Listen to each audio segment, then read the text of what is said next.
দেশ থেকেই ভোটের খবর জানাচ্ছেন আমাদের সহকর্মীরা এবং জানাচ্ছিলেন যে সহকর্মীরা উৎসবমুখর পরিবেশেই ভোটাররা ভোট প্রদান করছেন। আমরা একটু যেতে চাই রংপুরে, সেখানে আছেন আমাদের সহকর্মী স্টাফ রিপোর্টার জুয়েল আহমেদ।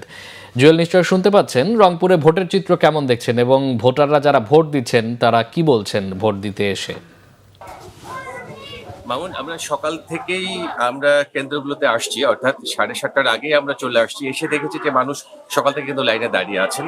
আমি এই মুহূর্তে রয়েছি রংপুর 4। আমরা রংপুর 4 আসন আছি কাউনিয়া উপজেলা, যেখানে এনসিপির প্রার্থী আক্তার হোসেন তিনি তার মাকে দিয়ে শাপলা প্রতীকের ভোটের সূচনা করেছেন। আমি একটু দেখাই যে এই কেন্দ্রটি এটা হায়ারহাট বালিকা উচ্চ বিদ্যালয় কেন্দ্র। এখানে 3000 ভোটার রয়েছেন এবং বিশেষ করে নারী ভোটারদের উপস্থিতি কিন্তু একেবারেই সন্তোষজনক। সকাল থেকে তারা লাইনে দাঁড়িয়ে সারিবদ্ধভাবে সুশৃঙ্খলভাবে তারা ভোট দিচ্ছেন এবং ভোটের পরিবেশ নিয়ে কিন্তু ভোটাররা সন্তুষ্ট প্রকাশ করছেন। এখন পর্যন্ত কোথাও কোনো ধরনের অপ্রীতিকর খবর আমরা পাইনি এবং মোটামুটি রংপুরের যে 6টি আসন রয়েছে সব আসনেই কিন্তু নারী ভোটারদের উপস্থিতি সকাল থেকে আমরা লক্ষ্য করেছি এবং খবরও নিয়েছি যে নারী ভোটাররা খুব আনন্দ উৎসবের মধ্যে দিয়ে তারা কিন্তু ভোট কেন্দ্রে আসছে।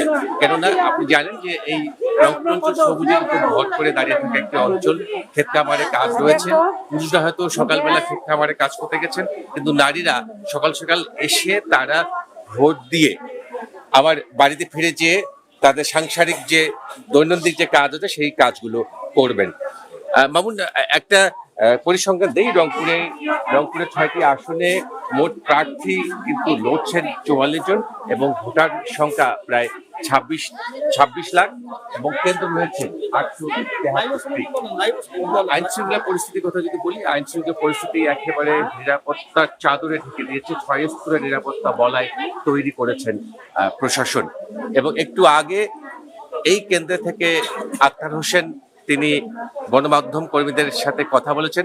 তিনি বলেছেন যে অবাধ, সুষ্ঠু, নিরপেক্ষ ভোট নিয়ে তার শঙ্কা রয়েছে। গতকাল থেকে দেশের বিভিন্ন জায়গায় বিভিন্ন বিশৃঙ্খলা ঘটেছে, সেই সব ঘটনা নিয়ে তিনি শঙ্কিত এবং ভোটের মাঠ সমতল না বলেও তিনি কিন্তু অভিযোগ করেছেন এবং আইন শৃঙ্খলা পরিস্থিতি ভেঙে পড়েছে সেই অভিযোগও তিনি কিন্তু করেছেন। এবং সবশেষ তিনি তার জয়ের ব্যাপারে তিনি বলেছেন, বিশেষ করে তার আসনে শাপলা প্রতীকের গণজোয়ার উঠেছে, তিনি জয়ের ব্যাপারে একেবারে আশাবাদী। তিনি বিজয়ী হবেন এবং বিপুল ভোটে ব্যবধানে তিনি বিজয় ছিনিয়ে নেবেন, এমনটাই কিন্তু প্রত্যাশা করেছেন। মামুন।